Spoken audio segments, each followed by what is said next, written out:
Greetings, salutations. Soccer over there. Such optimism. It's raining. It's in. We're 110 miles from Chicago. It's dark, and we're wearing sunglasses. Hit it. It is soccer over there. A little bit of a downer intro. I can't help it. Guys. It's one of those weekends.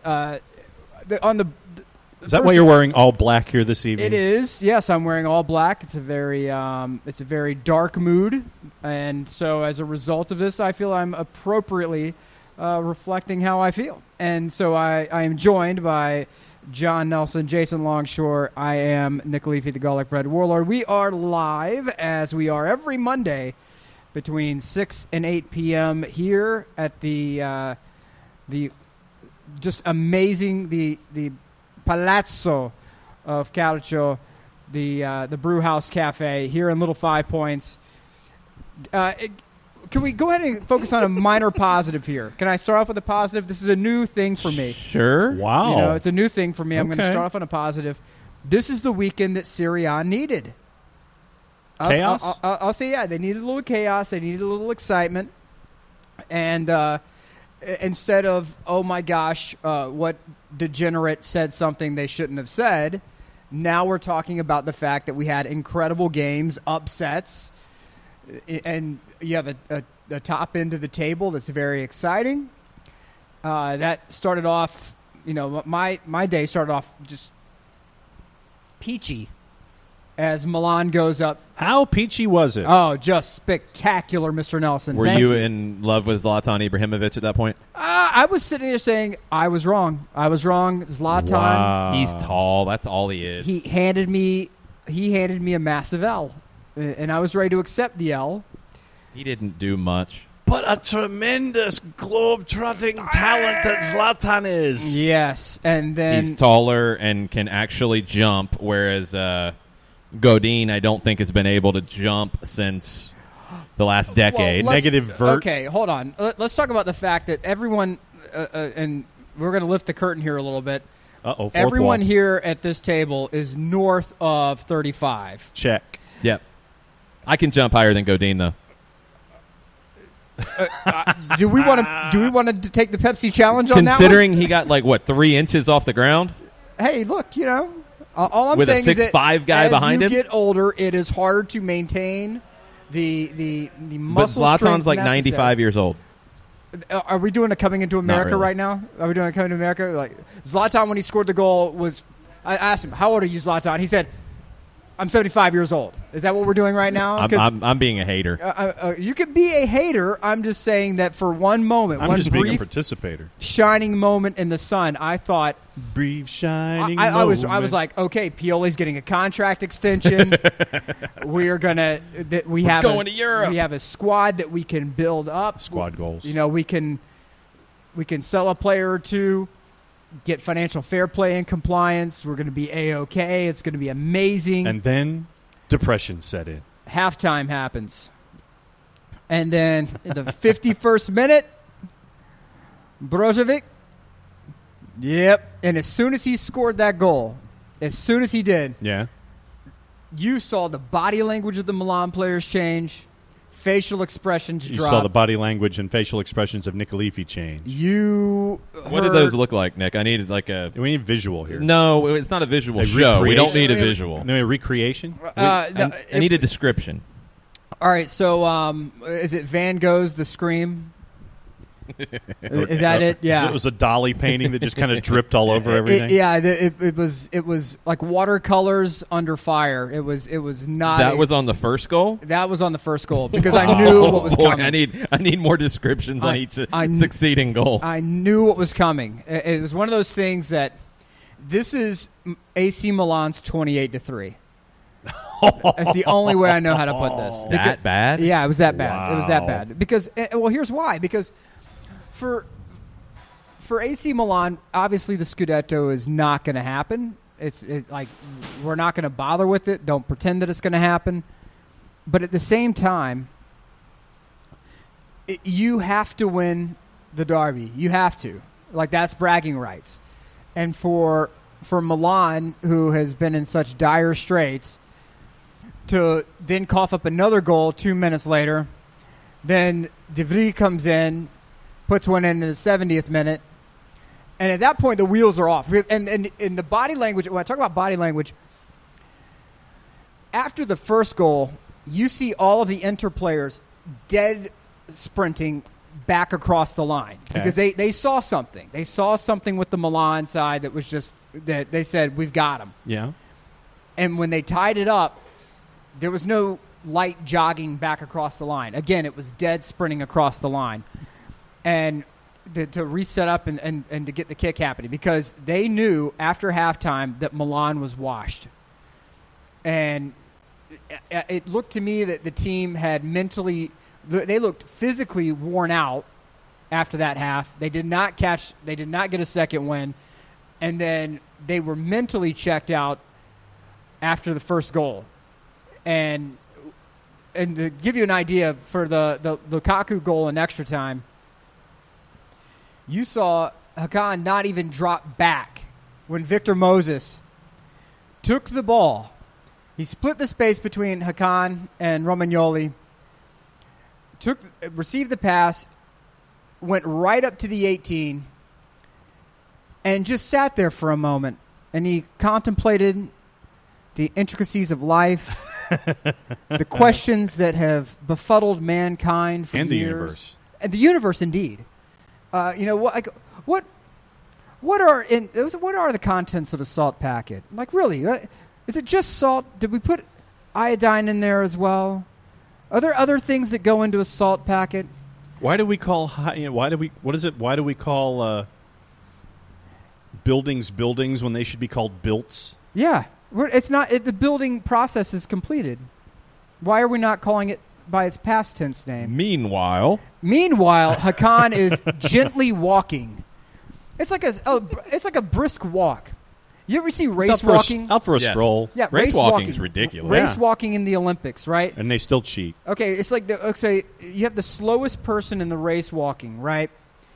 That right there is what Hakan was doing, and I guarantee you, I could take any 10-year-old from any Oh, no, you're going to play this game.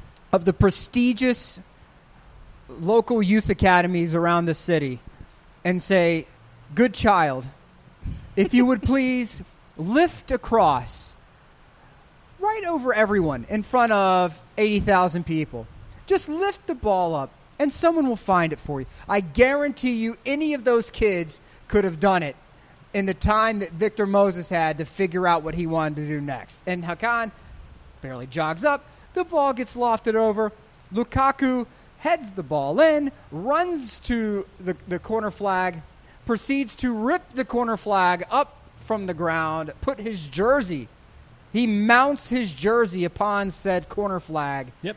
And lifts it up triumphantly to say, we are the kings of Milan.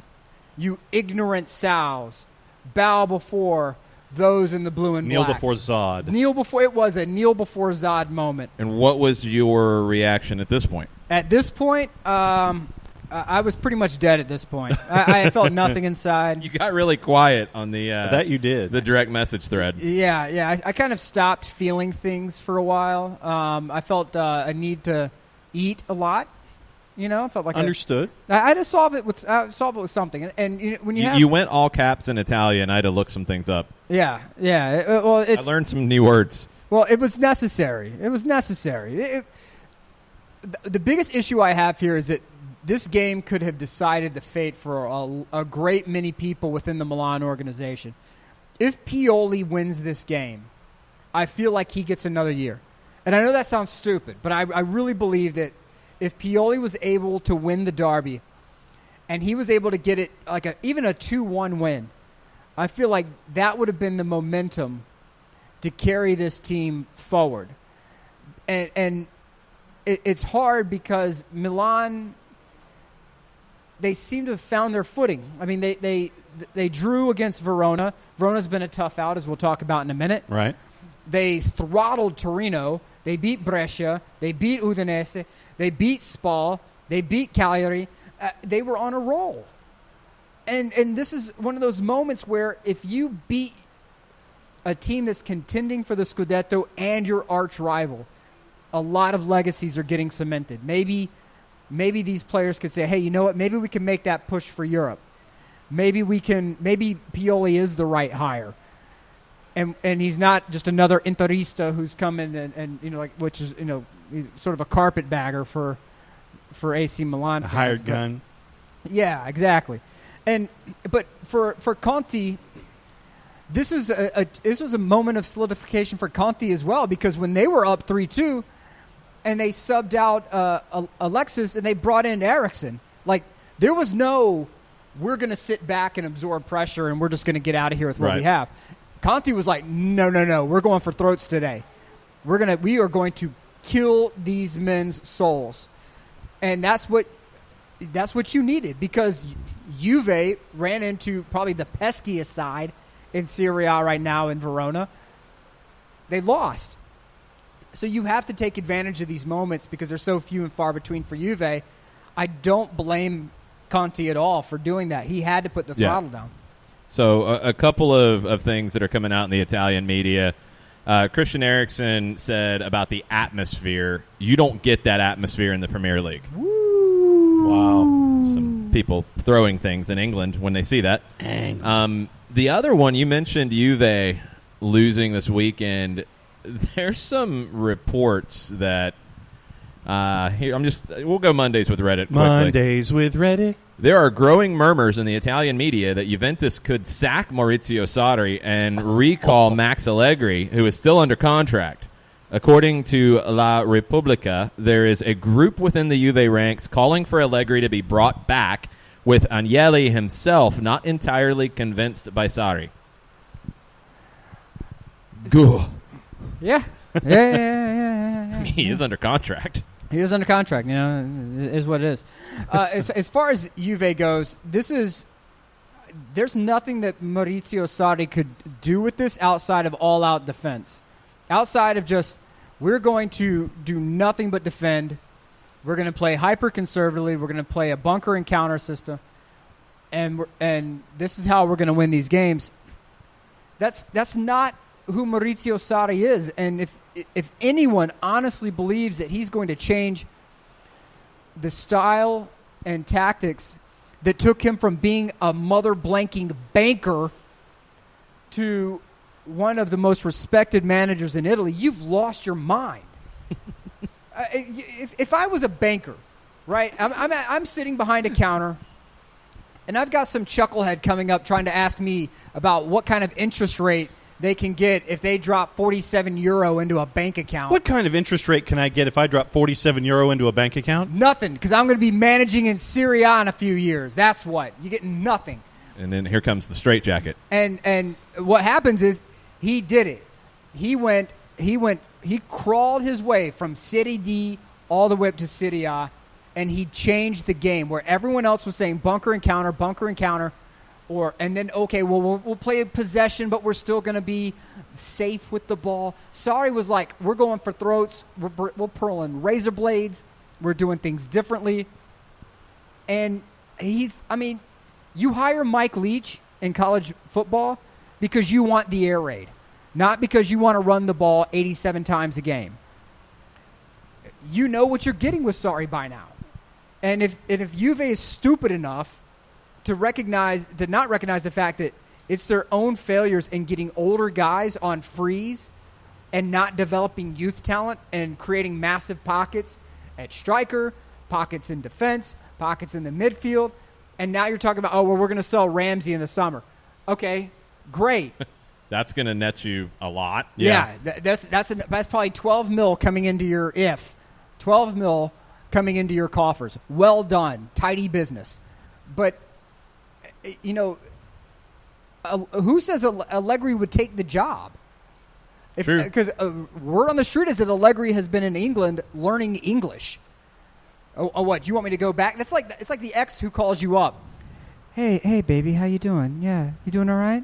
Yeah, I know I cheated on you, lied to you, kicked you out of the house and all that, and then left you with a bunch of credit card bills. Yeah. You want to try to give it another shot? No, I don't want to give it another shot. Kick rocks. Get lost. That's exactly what needs to happen. So how great would it be if they fire Sarri thinking that, oh, yeah, Allegri will come back, we're good, and then he does that? Oh, that'd be beautiful. Would you be excited it'd about be this? so beautiful. It would be amazing. The mighty, consistent Juve who sold their soul for a Champions League title to not only not win the Champions League title, but then completely screw up their chance for a Scudetto. Woof. Oh, that would be just magisterial. I could live with that. How does Conte always seem to get the best out of Victor Moses, regardless of where he is? Some managers have that. They have that relationship with a player where they can just say, hey, look, I know you, you know me. You know exactly what I want. Make this happen. And there's an element of freedom that comes with that. An element of freedom that comes with knowledge and responsibility. And you see it through corporate America. You see it on other other leagues, other sports, where there's one person who's been a troublemaker somewhere, and with this one manager, it's just like, yeah, it's going to be all right. I think of like Keyshawn Johnson with Parcells. Good call. And who everywhere else Keyshawn went, it was, I am Keyshawn Johnson. I am the greatest receiver in the NFL history. Throw me the damn sandwich. Yeah, exactly. And for people who are thinking I'm somehow boosting that third person stuff, no, I actually sat less than 2.5 feet away from Keyshawn Johnson while he went full third person in an interview, and then had a reporter say, well, you know, Jerry Rice is still in the league there, Mr. Johnson. He goes, Keyshawn Johnson is the greatest receiver in the National Ball Football ain't nothing League. but a cold to Clifford Franklin. I'm just saying, hey, all I'm saying is I think that's Conte and Victor Moses. I think Victor Moses can be, however, underrated by other managers, but Conte knows which buttons to push to get the most out of them. All right, we got to get into this because there's another team that we haven't mentioned yet in Serie A, Lazio. 18 Serie A matches unbeaten. That's the first time they've done this in their history. Go ahead. Hey, Pierluigi, my man at second hand in Padova, he's doing cartwheels. He's doing backflips. Mm-hmm. He's going nuts. This is Inzaghi's masterclass, and this is not Pippo Inzaghi for those who are questioning his. This is Simeone Inzaghi. There were thoughts that They related? They might be. They Probably somewhere down the line? Yeah. Okay, cool. Got it. One of those. They're clones of each other. Got it. It's terrifying. But there were talks that if Lazio couldn't put something together significant this season, that Inzaghi would be out the door. There you had Milinkovic-Savic, who was, he was rumored to be a 150 million euro transfer bid. He had a lackluster season last year. This year, he's completely turned it around. They are a team that is not just dangerous; they are challenging for the top. And will they get there? I don't know. I would like to believe they can keep it, but it's something where, you're sitting in third right now. You're a point back. And the reason why I say I don't know is because, yes, the streak is something real. Yes, Lazio has been able to string performances together. But in Serie A, you'll find that some teams are creatures of habit. And it's watching what this team does. This is all new for them. So I want to make sure that it's possible for them to maintain it. I don't want those ultras to have anything. I don't. But at the same time, it's like, all right, do I cheer for Inter to keep going and break the monopoly that Juve has held for so long, or do I want Lazio to go there because my man Pierluigi wants, that's his squad. I would like to see Pierluigi have some good things in his life. So he's got a thriving business in Padova. I want him to see him. If Lazio can get in there and make it dangerous, great. But I don't have faith in him yet. What's the relegation fight currently? The relegation fight currently is going to be Genoa, Brescia, and Spal. Spal's absolutely going down. There's no question about that. Spal just sacked their manager, too. Yeah. They lost 3 in a row. They're out. Same guy who took them from Serie C to Serie A is now gone. Yeah, that's dumb. That sucks. That's a really dumb move, which is why you are going to get relegated again, because you're not giving your guy time and budget to thrive. Anyway. So then would Spal be the most impacted team by relegation financially, economically, that kind of stuff? Brescia, I think Brescia would be the team that would be most likely, because they're going to the only thing that's going to save them is Tonali. When they sell Tonali, it's going to be $100+ million. That is the only thing that, if they are completely dependent upon him balling out the rest of the way, regardless of what their record is, they need him to ball out and stay healthy. Because when that summertime move comes, they must get $100+ million to reinforce that squad. But Spal can get back. Look, the teams that get relegated in Italy, they can get back because the teams in Serie B are such a disaster zone that all you have to be is competent and you can get back. Genoa, I think, will be okay. They have some rebuilding they have to do. Lecce is fighting for their lives right now, and I'm loving every minute of it. Sampdoria, I think, is going to be okay. Udinese is going to be they could fall into some trouble. They lost 3 in a row and then drew in their most recent game. But Spal is the one that's absolutely done for. Brescia is going to be, depending on certain things, I don't think they're going to fall into the quagmire completely. Serie B is one of those leagues where if you're not competent, it is very easy to fall down and stay gone. Ask Catania. Catania was a team that was a mid-tier to lower-tier Serie A team for a long time. A whole string of wild managers that went through there. Walter Mazzari was there for a while, and a few others. And when they went down, like, they're in Serie C now. So it's a long way to the top if you want to rock and roll, and you better make sure that everything's up and humming. Otherwise, you can stay gone for a while. It sounds like you don't see as much yo-yo action in Italy. It's sort of the same characters. It's the same cast of characters. There's like 6 teams that'll be cycling in and out. It's not exactly, anything absolutely nuts. What I'm looking for is Palermo. If Palermo is able to make that climb back up. Venezia has been sitting around for a while.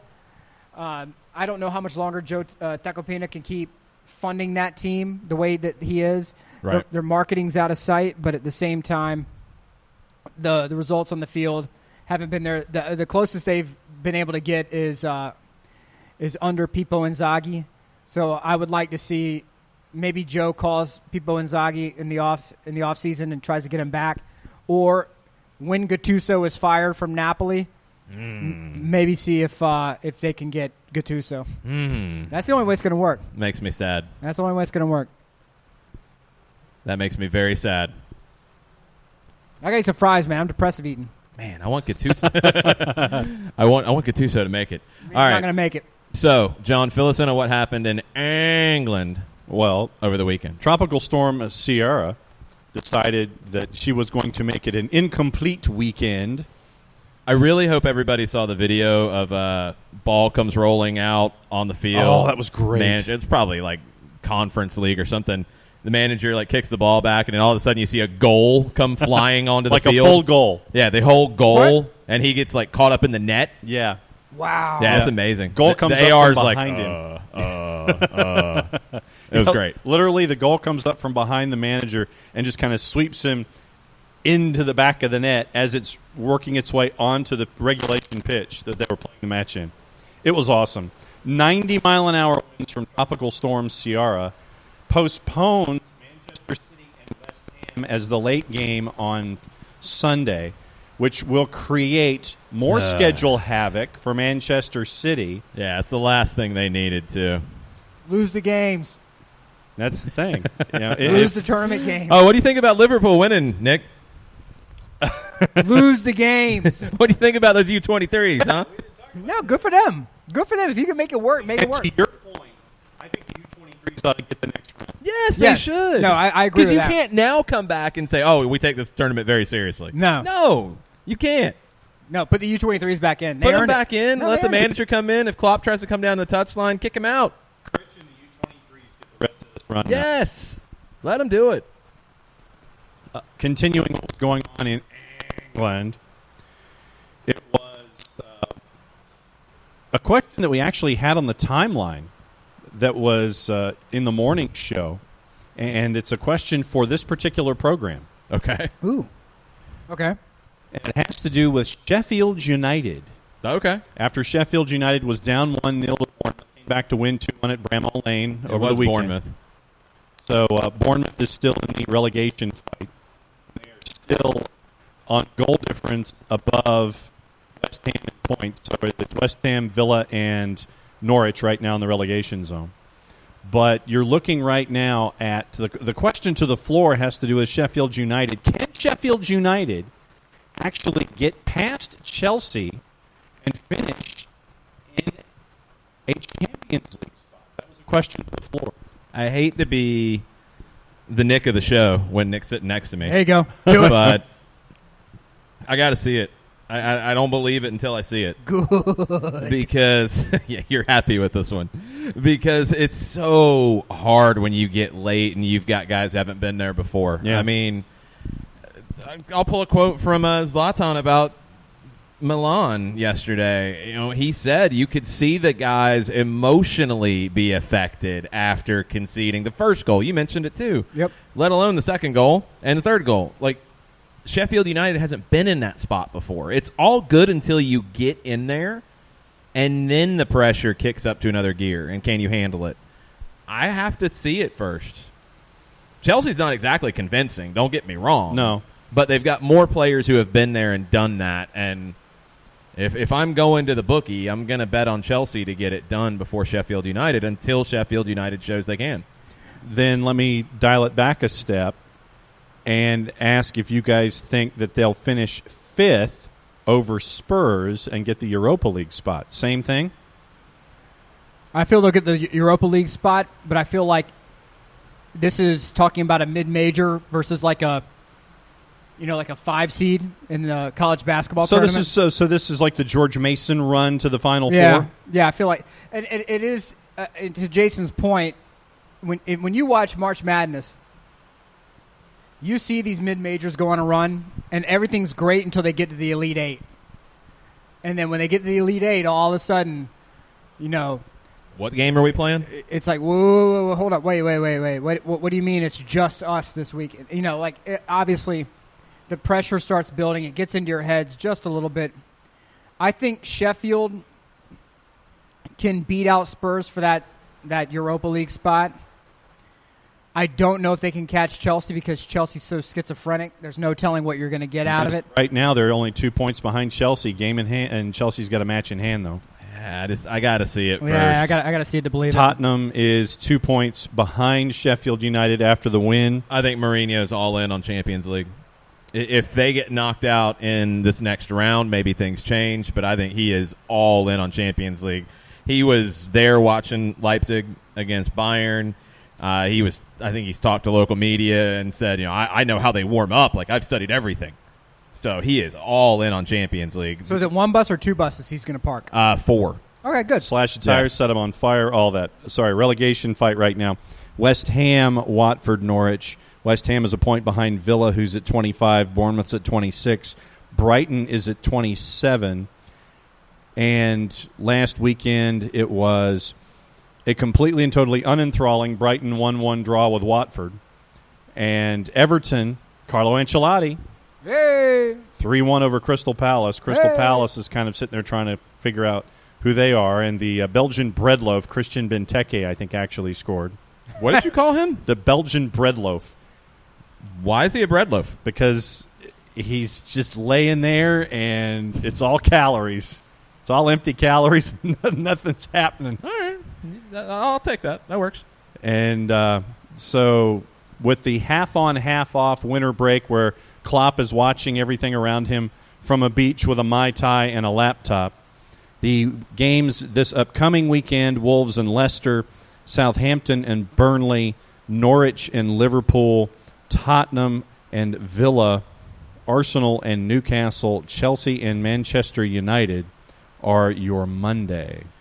All right. let's go ahead and knock this segment out because it's a favorite every Monday. Mondays with racism. Yay! Because we've got a couple things to talk about in Mondays with racism. Did you hear about Dele Alli? Yes.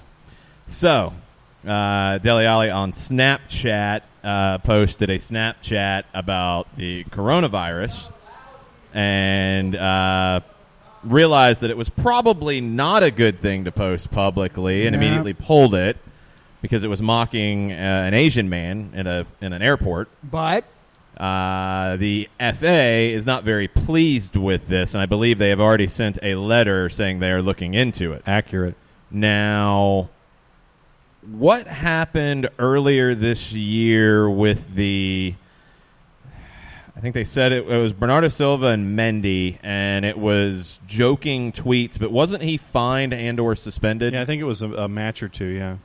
Then Dele Alli is going to get suspended. I mean, that was joking stuff that should have been kept behind the scenes, that was put out publicly, which was incredibly stupid. Yes. There's no excuse. It's just no. And not to mention that outside of just the fact that it's incredibly wrong for him to do this, like morally poor choice, you have a league that is actively courting that market. Yeah. And coronavirus, no coronavirus, they want that money. And, I saw where some teams are trying to maybe change some plans, some travel plans for China at the moment. But outside of that, you can't. It is the Chinese regime is one that they have very strong feelings to anyone any sort of perceived slight against their nation. And Dele Alli, they may be trying to make an example of him as well. So don't be shocked if it's more than just a game. Right. If it's like 3 games, 4 games, don't be shocked, because I am willing to bet a significant sum of money that someone from the Chinese government has already reached out to the FA like, so what you going to do about this, huh? Oh, yeah, for sure. Yeah, the info on the Bernardo Silva incident: suspended for one first-team competitive fixture, fined £50,000 and must complete face-to-face education after admitting a breach of FA Rule E3, where in a social media post he compared teammate Benjamin Mendy to the character on a packet of conguitos. So do we want to do the over-under on games for I'll start the bidding. 2.5. I'll say 3. You might be right. I don't know if I'm going to go over 3. I think 3 might be the magic number. Disrepute charge is in the potentials, what they're looking at, and disciplinary chiefs have now written to Dele Alli to seek his observations on the post. Oh, boy. Okay. Let's get even worse with Mondays with racism. Oh, no. A 12-year-old boy has been charged and reported in relation to racist chants directed at a Rangers player at the Celtic-Rangers match on December 29th. Wow. A 12-year-old boy. If you're going to ban the kid, ban the parents, because he learned it from somewhere. Yeah. Rangers have made a statement, and it's good grief. It is a long statement.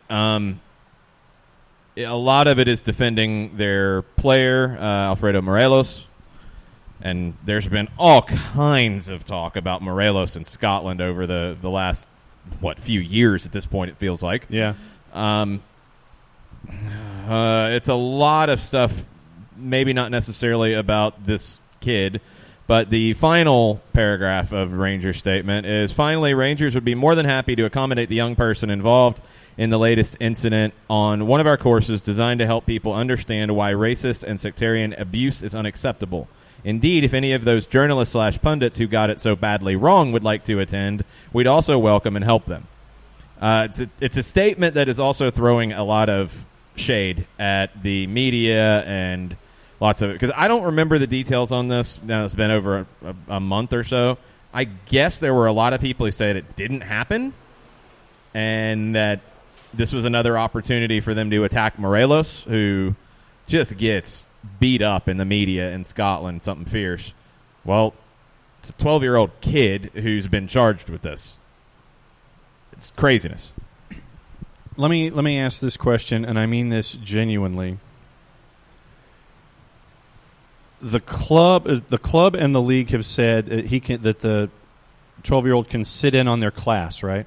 Rangers said that. Rangers said that. Yeah. Sorry. So Rangers said They abused a Rangers player. Right. So I have not seen a Celtic statement on this yet. So Rangers said that the 12-year-old can come and sit in on this educational class. Right. Okay. How much value? I mean, is this going to be something that can be retained by a 12-year-old, or is this specifically something catered to adults that they would need to turn and twist so the 12-year-old could actually retain the information and understand it? Anybody who is doing this type of nonsense, the 12-year-old could be smarter than anybody who's actually doing that. True. So I would hope that it is designed to be speaking to people who are not exactly geniuses here. Well, are we canceling a 12-year-old? No. I mean, that's the real question here. No. Are we canceling a 12-year-old? Because if we're not canceling the 12-year-old, any sort of benefit that this kid can have toward, I don't know, getting his life sorted, I'm 100% with. Yeah, no, that's always my point with this stuff. I think it's really easy to pull this. We've talked about it many times. You know, don't watch the stupid league. It's all racist in Italy. Don't watch the stupid league. That doesn't change anything. You've got to get into this and have the educational components of it. You've got to try to change it. I think the educational side of it should be part of every single time this happens and somebody's charged with it. The league, the clubs, the federation, FIFA, the continental confederations, whatever, that should be part of it. It's not just charging the kid. It's actually trying to change the behavior. Yes. Make them have to do these classes. No doubt. That should be part of it. What do we do when somebody gets a DUI here? You got to take a class. You have to go through the classes. You can't just go and pay it off or whatever. You have to go to a class. There should have to be educational components to this. And for anyone that says, well, you know, this one kid is the canary in the coal mine, you know, just go, again, watch the YouTube video where I interview Pierluigi up in Padua, because when he talks about Lazio, he says, look, not all of us are like this. You know, there's a whole gang of people in one of the Kurvas who's absolutely psychopaths, and you know, a group of nuts, and they're horrendous human beings. But that's not all of us that are that way. We love our team and we support our team. But that being said, it's not everyone. There are a few, but those few have to be dealt with. And at least I will say, and this is so terrible, at least they're dealing with the kid, right? Yep. At least they're dealing with them. And it's not something where the team says some kind of mess and, oh, well, it's no big deal, whatever, blah, blah, blah. Okay, so from the Telegraph, Roddy Forsyth, back on the 4th. And I'm going to read from his paragraph. Rangers subsequently stated that racial abuse could be heard on social media footage of the incident. Shouts of Orange B and Hun B, the longer version, not B-I-T-C, but the other B word, could be discerned, and although such language would generally be labeled sectarian in nature, Police Scotland opened an investigation into racist behavior. All right, so what's next? You put the kid through classes, fine. What's next? Put the parents through the same classes. Yep. They should. We'll see how they handle it, but hopefully these things, this is why we have a Mondays with Racism segment, because you have to point them out for them to ever change. Have to. And, yeah, when you got 12-year-olds doing it, that should tell you how bad the problem is. Yep. Because he's not the only 12-year-old kid who has said something stupid at a game and gotten away with it. There's been plenty of kids who've done that. Right. And you got to point this stuff out so there is change. Because that 12-year-old, maybe you can help that 12-year-old realize this is a bad thing. And screaming at him and canceling the kid is not going to – it could have the exact opposite effect that you want, you know. Instead of, hey, we're going to demolish this kid in the global media, driving him back to the very people who probably put this mess in his head to begin with. Instead, if you say, hey, look, we're going to teach you not to be a complete moron, okay, I'm up for that. And if the kid continues after this education, cancel. Right. You got to give him a chance. Yeah. This would be something where I wish, and I don't know if it'll happen here, but I wish Celtic and Rangers would actually come together on this one. Yeah. And work with this kid and try to change the behavior. It'd be a good opportunity for them both to win in the PR side of it. We'll see if they do it. Probably not, because that usually doesn't happen in these situations, sadly. So we will see. That's all I got, luckily, on the Mondays with Racism segment. Smaller list. Thankfully. Yeah, it's good. We do have Mondays with Reddit, though. Mondays with Reddit. Let's go with that. Your boy, Ten Hag at Ajax, Nick's boy. That's my dude. Nick's dude. For the moment, until I hear the story. He's talking trash about Barcelona misusing Frankie de Jong. My dude. Frankie is not a goal scorer or a box-to-box midfielder. He at his best when he orchestrates things from deep. He supplies the teammates who give the assists or who score the goals from their position. I once subbed him off because he's gone too far up the pitch. My dude. Misusing Frankie. Well, what have we talked about? Who's going to be one of the most in-demand managers this summer? He might be. Well, Mr. Ten Hag. He might be. Has Barcelona shown you anything to say that the current path is the way forward? No, but they know who they need to hire. It's not this one. Who do they need to hire? Xavi. Bring Xavi back into the fold. Yeah, I heard Let this him fix it. conversation earlier before we were on the air. Xavi. This is good. That's who you bring back. They need to get back to who they are. And Ten Hag is great. Don't get me wrong. But Xavi is the one You they think need. Xavi's ready for a Champions League run? Yeah. You think so? Yeah. You're saying look, you can't. Guardiola won the Champions League after winning the Segunda C. The next year, he won the Champions No, League. that's not even remotely the same comparison because you had a Barcelona that was still a Death Star of talent. This is a side that's bereft in talent outside. Antoine Griezmann, Frankie de Jong, Messi. Mindset with Griezmann is the issue. So you have to corral him from a mental standpoint. You don't think Xavi can do that? Eh? He has been there and done that as a player. But He would have instant respect. I'm just saying, would he though? Yes. Yeah, I would think so. At Barcelona, he would. Yeah, I think there's Barcelona. some clubs where he might not, but at Barcelona, he would. And I think Barcelona is unique in this. I'm with you. I think Ten Hag will get a big job. And I'll say why I don't think he's the person. Okay. In the next 2 years, roughly, Barcelona is going to be in the middle of probably one of the most dramatic rebuilds in recent club history. They might be next year, depending on some rumors out there. Yeah. And if Messi goes, I understand that Xavi's the guy that you want to come in and lead the team. I need somebody who can orchestrate a complete rebuild in the manner in which we have all talked about them getting back to. And that rediscover your Dutch roots. Mm-hmm. The beautiful game. Get back to that. I don't need someone who is just a leader of men who's respected. I need somebody who can come in and from an organizational perspective come in and say, okay, La Masia, we are doing X now. Yeah, but which one went through the La Masia and which one That's didn't? Great that he went through it, and Erik ten Hag most certainly did not go through it. But it's one thing to say, we're trying to make a Champions League run, but in the next 2 years we're going to need to completely rebuild this thing. You have to have somebody come in with clear eyes who's not going to be blinded by or stuck with the gravity of success of the Barcelona's glory days.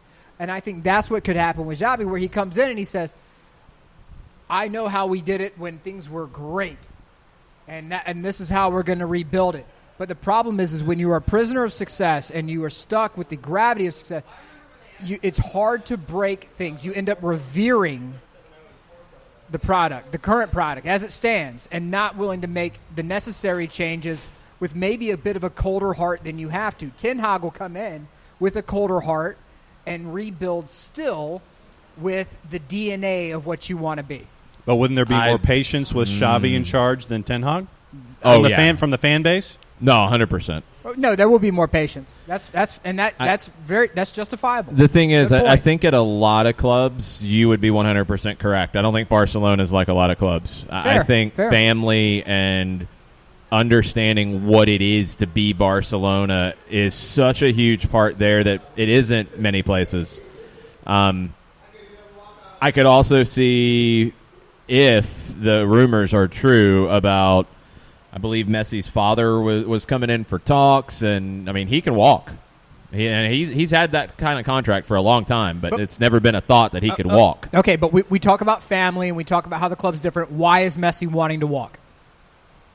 Right, but who would he trust more to get it right? Somebody he doesn't know, or Xavi? It's not just the management, though. It's the fact that people high up in the organization question Messi's character because they said that he had a part in pushing Valverde out. Well, if Barcelona's going to go down that road, doesn't matter who they put in charge right now because it's going to be a big problem. If they run Messi out because of something like that, because they're saying that, they're not going to win that battle. I completely agree. It's going to be I think, and this is where I'm going. I think where they need to be smart here is they don't need to let him walk right now.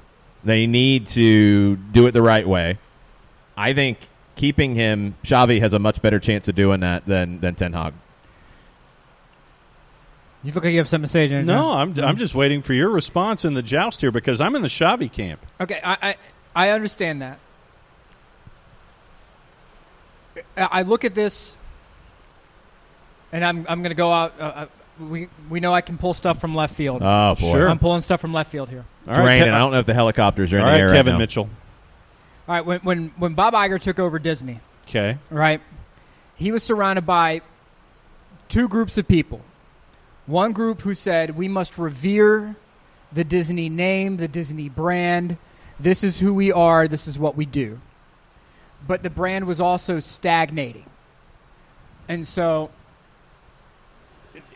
Iger says we can respect the name, we can respect the branding, understand our identity and culture, but if we revere the brand, we risk becoming either maintaining a stagnant position or losing ground because we are so resistant to change.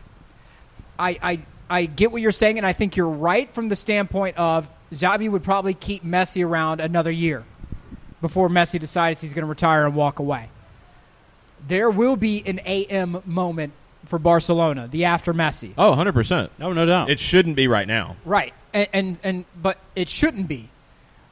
But if Ten Hag is the guy who comes in and a guy who has went all the way through the Ajax model, understands exactly when they say, well, Cruyff this, Cruyff that, you're talking to a guy who learned at Cruyff's knee.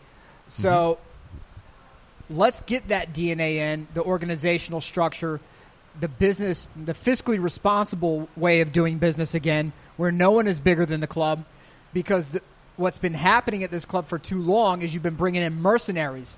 When you bring in Kevin Prince Boateng and stash him on your bench, that's not Barcelona. Nope. Who are we pretending this Barcelona team is now? The glory days of tiki-taka and Guardiola and all that, it's gone. And we're revering an identity and a brand that no longer exists. And it's time, because we were so concerned about keeping arguably one of the greatest. He's on the Rushmore of greatest players of all time. Mm-hmm. Keeping him there for another 2 years, and we need. I think Ten Hag's the guy who can come in and say, "Hey, look, if Messi stays another year, we will send him out like the king he is, and if Messi stays 2 years, we will send him out like the king he is. But there will be an after Messi, and we will be successful in establishing the methodology to continue after him." So you're looking for the Pixar moment now from Disney. I'm looking for the Pixar moment, the Marvel moment. When they bought Marvel, when they bought 20th Century Fox, you can't just think a small move like, hey, we're going from painted movies to now digital movies to, oh my God, Pixar. Okay, wait, Marvel. Someone that's completely opposite of what people would think we would do. We're bringing that into the fold now. And that's what I'm saying, is that you have to bring in somebody who's a visionary who can see beyond that. I'm just not convinced Xavi's enough of a visionary to do that. I think he may say, this is my safe zone. This little orbit is Barcelona to me, and this is what I'm going to rebuild it as. So all right. So you're thinking that Xavi is the Little Mermaid, basically, and you want Pixar. You want to go straight from what Disney's up to Pixar moments instead of going to Little Mermaid, which changed the landscape of Disney and opened a new window for them. I'm going more Marvel. I'm going more the Marvel shift because Okay. I think Jason's right. I think if you want to keep Messi around for another year, 2 years, you bring in Xavi. But if I'm a team president, I can't just think about year 1 and year 2. I have to think of a long-term, a strategic vision for my club that keeps up with the fact that we are starting to reach peak transfer market where we kind of have a rough idea of what the most expensive transfer would be. We also understand that even though we are Barcelona, we have to exist within some level of financial fair play. And we also understand the fact that we are the walking methodology, along with our cousins in Ajax, of built, not bought. And we have an identity that no one's bigger than the club. If I want to take that, mold it, build it, and set up for long-term success, I need to make a dramatic move. And just like Disney bought Marvel and changed the game entirely, I think we don't need to make a small move, a safe move in Xavi, which I think he would be, a very safe move. I think Ten Hag is the guy who can lead you into the next 10 years for Barcelona. Even if he's not there managing for 10 years, he can set you up for success over the next 10 years. So you want to go ahead and produce movies that folks... All right, let's stop with the movie thing because it's not movies. It's a video. It's not a video game. It's not a TV show. It's none of that. It's a football club, and a football club has a living DNA, and it's breathing, and you have to respect the history of it. And Ten Hag hasn't been in Barcelona. Xavi has, and I think another element that is left out of this discussion that factors into Barcelona more than most clubs, although there are a few where this comes into it, is their Catalan nature. Yes. And Xavi understands that and how important that is to the club's identity. I don't think Xavi would be there just to keep Messi. I think Xavi, and he has talked to the club. There was reportedly talks before they hired Setien about bringing him in. There was talks about waiting until the summer to bring him in. I think Xavi would not be coming in just to keep Messi. I think he'd be coming in to rebuild the club and do all the things that you're talking about.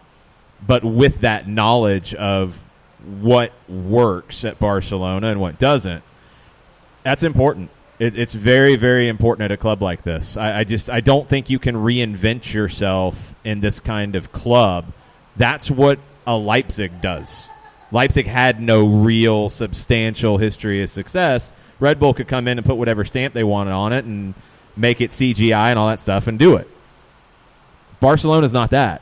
Barcelona, and I'll be serious about this with Ten Hag, if he came in and Messi's gone, I wouldn't want that job. No. I'd run the other direction. Yeah. Because whoever it is, they're going to get killed. Because it's not just a great player. It's not Cristiano Ronaldo leaving Real Madrid. It's not Cristiano Ronaldo leaving Manchester United. It won't be Cristiano Ronaldo leaving Juventus. It's frickin' Lionel Messi, who has been a one-club guy. And he's not Catalan, but he's their adopted son. And I wouldn't want to be there to try to pick up the pieces when he's gone. I think that would be a recipe for disaster. He'd have other better jobs if that's the case. And that's why I don't even think it ultimately becomes a choice between the two. I think Xavi's their only choice if they move on from Setien, because I think Ten Hag is going to go in a different direction. There's better, safer spots for him. Barca needs to get back to who they are, and Xavi would be that guy. I think he would rebuild everything the way it needs to be there and not just look back. And that's the other thing that I think Xavi has in his back pocket is he's been through this once. He broke into the team under Louis van Gaal, under Frank Rijkaard. He was about to leave the club until Guardiola came in. He went through what Guardiola did to have to get the club back to who they were. I think knowing that, experiencing that as a player would help him not just repeat it, but get the club back to where they should be and build upon it in a modern time.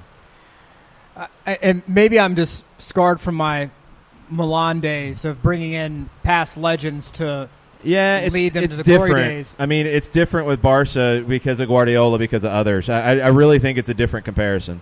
But, I mean, Inzaghi came through the youth system of youth coaching of AC Milan. I mean, everyone thought that was going to be great. Nope. Obviously, they didn't give Seedorf enough time. But it's funny. I don't know if there's a club, maybe outside of Ajax, that has that DNA that is so strong that changes this kind of conversation. I mean, Bayern doesn't really have it. I think Arsenal was there for a while. And they tried to build it. They tried. And they didn't really get it. They thought they did, but they didn't. Manchester United's the same thing. They've lost it. Liverpool is malleable. Like they're not just one thing. Barca, Ajax are the two that are really, they are what they are. And if you get away from that, it doesn't work as well. And I think that with Xavi, if you bring him in, you get that bridge. You have his understanding of the fabric of the club and what it means in Catalonia. And you get that couple of years where you know that Messi, say 2 years from present tense, would be leaving the club, going home, calling it a day overall, whatever. But I think that with Xavi, you get that bridge and that individual who gets what it means to be involved with Barca, not just in the day-to-day, not just on the field, but in the fabric of the club. And I think that bridge is important. I think what we're seeing is that Quique Setien has a lot of work to do if he wants to keep a job, even though they signed him to a 2-year deal. Yeah, it's the same Pioli. It's a 2-year Pioli deal as well. Yeah, he signed him for 2 years, a year with an option. It's not good. There's no 2-year deal there. It's ugly. If it's a 2-year, if it's a true 2-year deal, I'm a Sicilian fighter pilot. I don't think that's happening. We'll see what happens in Barcelona, but it's a mess. Another mess that I've seen pop up on Mondays with Reddit. Mondays with Reddit. This is not a happy one. It's a sad one. Oldham, the headline is Disputes, Unpaid Rent, and an Empty Stand. Oldham lurch towards crisis. League Two team that, when were they last in the first division in England? They've been in the Premier League, I believe. Yeah. I think it was in the beginning. They're in League Two now, and this is the owner of the club who suddenly announcing on the club's website last month that, quote, it has been found necessary to make a complaint to the police about the financial conduct of the previous owners. Oh, man.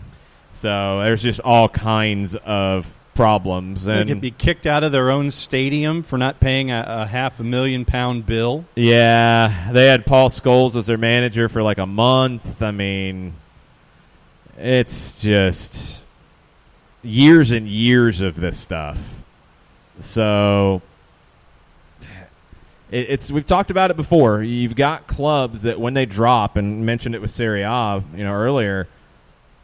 In some leagues, I think in England you get a little bit of a grace period, more so than some other countries, but you drop, you might not ever come back. And now for clubs that get into that spot, you might not be able to reorganize and make it work because you're not built to be a small club.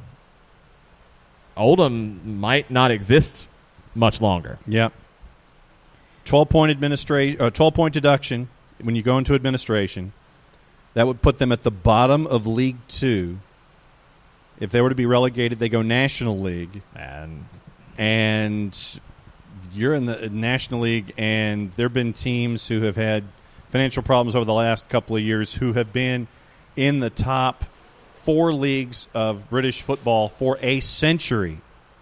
They are relegated, and they are now a part of the discussion in the National League. It's amazing. and to have Oldham Athletic attached to all of this over £500,000, 170,000 of that unpaid rent, 330 in loans that need to be repaid. I mean, it is an absolute mess in the lower divisions. They were a founding member of the Premier League in 1992, and to go from that to National League or not existing pretty soon, it's going to happen more often. I mean, it's just a fact. It is. And, I go back to Siracusa, who they won this weekend, boys. Forza Siracusa. Very nice. Forza Leone. But, they've gone bankrupt and rebuilt so many times that it's something where it's easy to get caught in that cycle of bankrupt, bought on the cheap by someone who thinks they're going to invest, suddenly realizes how difficult it is to maintain a payroll, facilities, and everything else. And the cycle repeats. So, I mean, how far in the hole are they? Right now, it's £500,000 that we know of. Yeah. Yeah. There's always a little bit more. And they're in League Two already. Yeah. Yeah, that's a problem. £500,000 ain't coming. Another Mondays with Reddit. Mondays with Reddit. So I'll just read you the headline of the post. Ball boy throws in the stands a player's shoe who retaliates afterwards. And did he take that kid out? Oh, yeah. Ball boy gets kicked in the back. Wow. Yeah, I don't know how the shoe is gone, but ball boy just gets kicked right in the backside. What league is this? Tunisia. Okay. In Tunisia, Ligue 1. Oh, man. Ball boy getting punted off the field. Wow. Literally. Yeah, I mean, that's a pretty good kick. That is substantial. Head whips back and everything. That's almost as crazy as Argentina last night. Oh, here we go. Almost. Here we go. Almost. This was Jason has been waiting all night. This was some of the best all caps DMs that I have seen in our conversations in quite some time. I would go back and try to read them, but there's so many words in there that I can't say on a microphone that I'm not even going to try.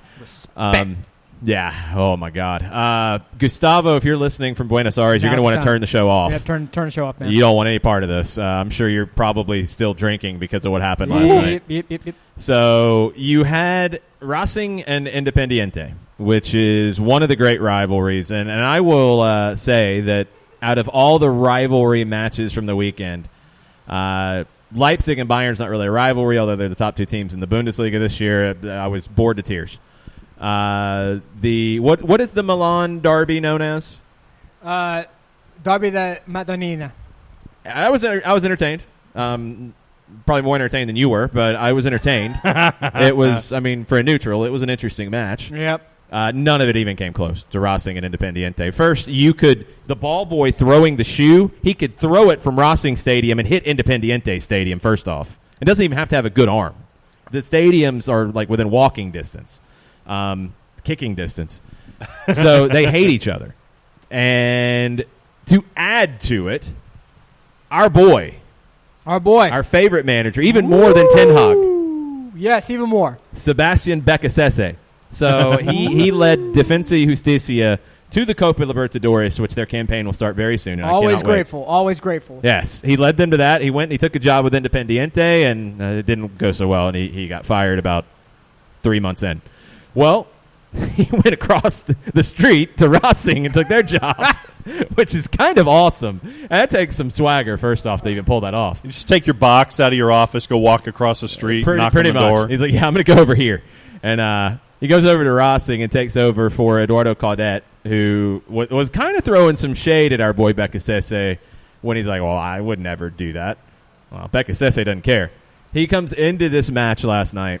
This is the manager that the Argentine announcers dubbed Kurt Cobain last year. Yes. Because of his long blonde hair, dirty blonde hair.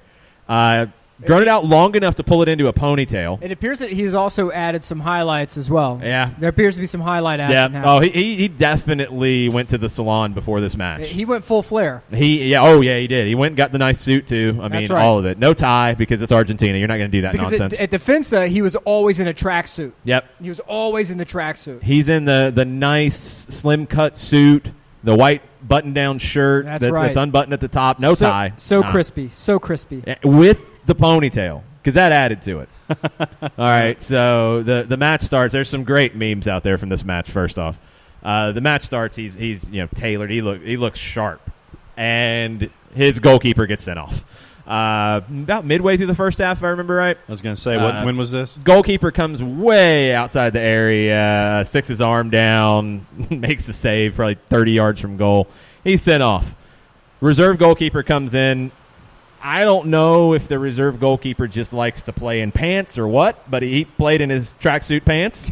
Okay. Which they were making some fun of him He's after the match. Slobo Ilyevsky at this point. He's wearing the tracksuit trousers, but he comes in, and he has a blinder due to saving everything. So they get to halftime. It's scoreless. It's 10-11 for a good stretch of the first half. Second half starts 15 seconds in. Second red card. It's kind of a bad call, too. There's no VAR in Argentina yet. This one might have been overturned if there was VAR. Maybe caught somebody inadvertently as they're going up for a header in the back of the head. It was a quick red. Racing's down to 9. They keep going with 9. And Now, hold on. Let's make sure. I want to level set here. All right. Jason is not misspeaking. It's not they're down to 10. No, they're down, they're to down to 9. Yeah, they're down to And 9. like 15 seconds into the second half. It's raining harder because it's the tears of the Independiente fans right now. Why are you doing Gustavo like that, I'm man? sorry, Gustavo. Why are you I'm doing sorry. Gustavo It's like just that, it's man? raining so hard. I'm sure you can hear it because it is insane right now. Oh, yeah. This is tropical storm. It's crazy. It's a tropical storm that stopped Manchester City and West Ham. Yeah. I don't hope no goals come flying across here, but there could be blood like there was in the game last night. Okay, because there was 11 a on lot 9. of blood. 11 on 9. So 11 on 9. The whole second half to play. And our tracksuit trouser goalkeeper friend is just going nuts, saving everything. Racing at one point, dude's cramping up. They give him a banana from the bench. This was awesome. They give him a banana, and he can't take time off. It's 11 on 9, so he's got to get back out there and take a free kick, eating a banana. He does it. It was great. And, of course, that banana helped score the greatest goal in the history of this rivalry because it's that man who scores the goal. He gets the goal in, like, the 90th minute, maybe a little bit before that. Becca says he's losing his mind. Like, the shirt's half untucked. I mean, he's running. The ponytail stayed in, though. I was impressed. Then it gets really bonkers. How bonkers did it get? Well, let me see if I can sum up stoppage time. Because we haven't even got to stoppage time yet. The only thing that was missing, Nick, was the fife and drum dude. Seriously. That's it. That's all we're missing. Basically, yes. So it's 11 on 9. I think there was a Racing player who was bandaged up at this point already. Maybe. There was so much. It was kind of hard to tell when all these things happened. There's a... Let me see if I can get the order right. There's a corner, and for Independientes, they're throwing everybody forward at this point. Why Independientes playing with what appeared to be kind of a back four against 9 players anyway for the second half was stupid. But anyway. That's because they put respect on my man's name. Yeah, seriously. They Man. understood what time it was. Was craziness. So it's a corner kick for Independiente. Racing, tracksuit trouser goalkeeper, is taking his time trying to block the ball from them taking it quickly. And it starts a fracas. That's probably the best way to put it. A Donnybrook. Argy-bargy? Yes. Argy-bargy would actually be appropriate in this case. So in all of this, there's 2 players who are knocked down 20 yards from this because I don't know what happened over there. Goalkeeper gets swung at, and I think he got hit because he ended up bandaged. He might have bladed himself. I have no idea. But he ends up bandaged. They take like 5 minutes. They already showed 5 minutes of stoppage time. They have to put up 9 minutes total. After that, The corner kick, they clear it. Ball goes out. Goalkeeper goes over because he's bandaged at this point. He goes over to talk to the ball boys behind the goal. You go over and you see he talks to him. They didn't show it live because the play was going on the other end or something. But the next sequence, it's going to be a goal kick for Racing, and the Independiente players are trying to get a ball to get the ball back into play quickly. And they run over to where the ball kid is, and they're looking behind the signboards looking for a ball, and you just see the player like yelling at the ball kid. The ball kid gives him the shrugged shoulders. Like, yes. I don't know what. Yes. So then Teise, I think it was Teise at it, not TNT. Teise cuts back to where they had captured this. The goalkeeper went over and talked to the kid, and he told him to lose all the balls over there and not give it to the players. That's what I'm talking about. It was to that level. Teise keeps cutting in with stuff that they caught off the ball. There was a total wrestling match in the middle of the field between two guys. Might have been an eye gouge, might have been a fish hook involved in it.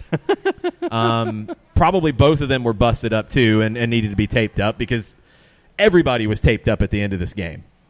And somehow Racing ended up winning it. But the video you have to see, I retweeted it last night. It is from the Superliga account in English, and it's the highlights. There's no commentary, and all you hear is the crowd noise.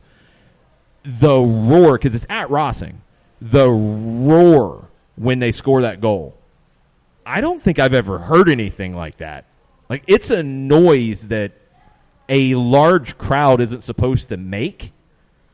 Like, the camera shakes, first off, but it's like guttural. Yeah. Like, it's not a high-pitched scream. Something very primal. Yeah, because it hits, and then you get the normal cheer, and it's like, the hell was that? I've never heard a noise like that. And a Racing guy cut a hole in his jersey because of his shoulder? Oh, I mean, he was busted open, too. He's taped up in the head. He's bleeding. There's blood running down his neck, and he banged up his shoulder. It might have been in the wrestling match. And it was an inadvertent homage to Jose Luis Brown, who passed away this year, who played the 86 World Cup final for Argentina with a separated shoulder, and he wasn't coming out of the game. Cut a hole in the jersey so he could put his thumb in it to keep his shoulder kind of tucked in to some degree. So you've got that happening in this. Becca Sesse's running around like a lunatic after the final whistle. And you don't have visiting fans in matches like this in Argentina. But you did have like players' wives and families and staff members from Independiente there, and they're in a section, not in like a box because there's a bunch of them. They're in a section over there.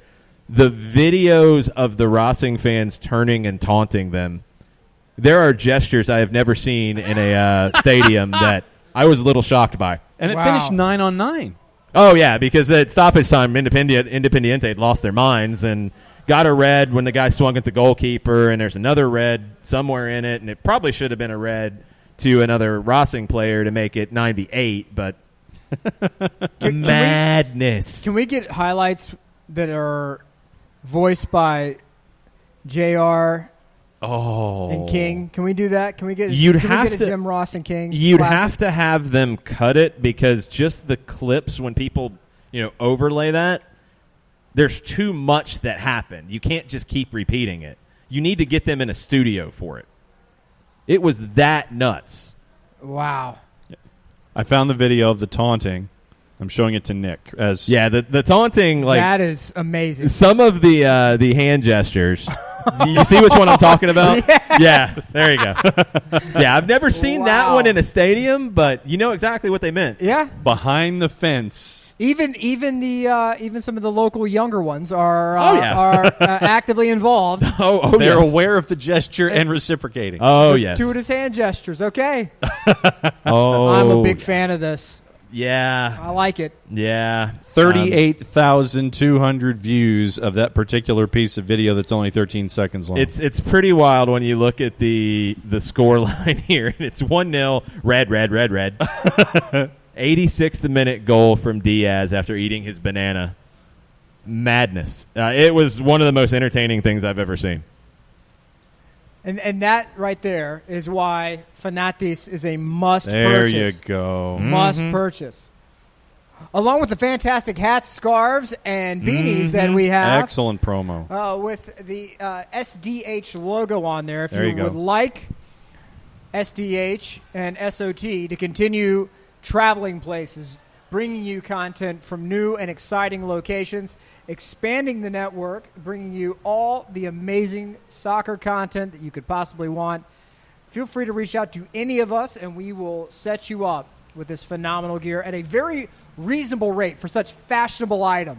And Jason has figured out how to do combined rates and shipping and combining all of that stuff. Just let us know. We will get you taken care of. Or you can come out to see us on Saturday at Wild Heaven West End. There you go. It is our 2020 kickoff party. Is it Wild Heaven, you said? Wild Heaven West End, yes. There is a special beer on tap, El Jefe Jefe. Uh-huh. It is a Hefeweizen made with Honduran fruit to get ready for the Motagua match coming up. Yes, it is very, very nice. It's going to be a lot of fun. We are hanging out with all the supporters groups from Atlanta United. All of them will be on hand.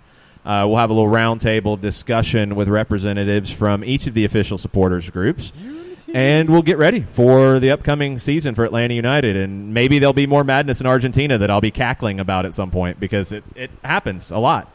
I'm looking at the finals now of everything. You had 4 reds. You had 6 yellow cards. Complete and utter madness. They were talking about it all day on Teise.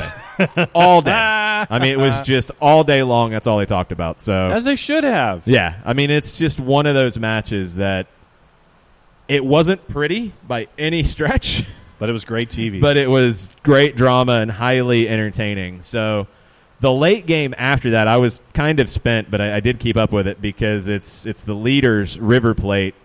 They had to fight in this one because River knew coming in that Boca had won. They knew they had to win to stay in first by themselves. They fell behind in the 47th minute. Gustavo Bo's brother got the goal for Union, and River's on the road. They answered back pretty quick. Nacho Fernandez in the 54th, and then Rojas in the 65th, and they kind of grinded out a 2-1 win. So River has a 3-point lead at the top of the table with 4 matches left.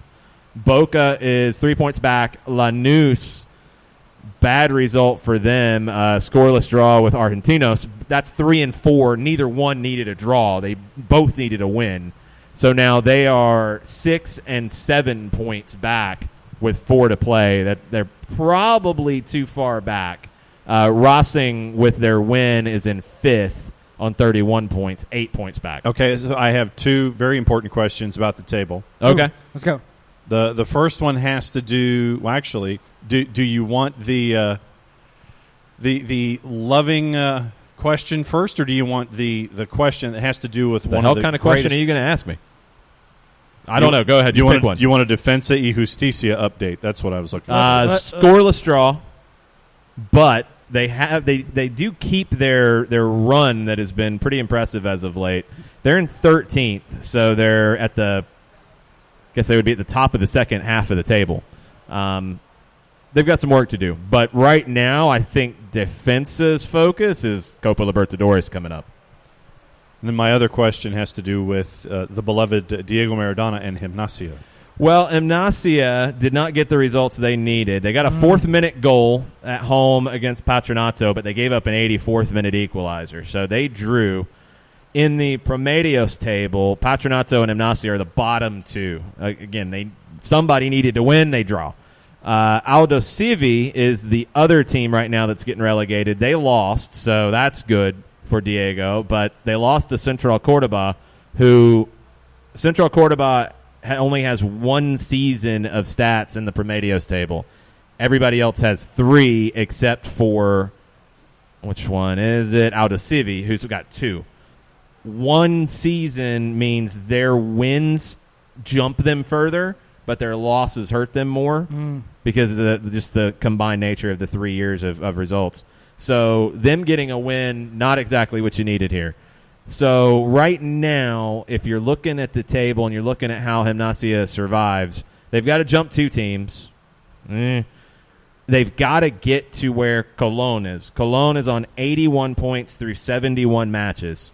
Gimnasia is 73 points on 71 matches. So it's 8 points, but they've got 4 matches in the Superliga now and an 11 in the Copa de la Superliga to do it. So they've got 15 matches to make up 8 points. Okay. That's doable. Yeah. And Central Cordoba, they could fall back because they only have the 1 year results. So if they go on a bad run of matches, they could fall back really quickly and change everything up. Because when you said there's only 4, because I knew there's only 4 matches left in the Copa de la Superliga results count in the Promedios table. They count for who qualifies for Copa Libertadores and Copa Sudamericana because Argentina is crazy. Question actually from Nathan Pugh, who had a soccer over there thought. Okay. Other than up the Reds and that is all, he actually had a question or a statement about what we were discussing with Barca.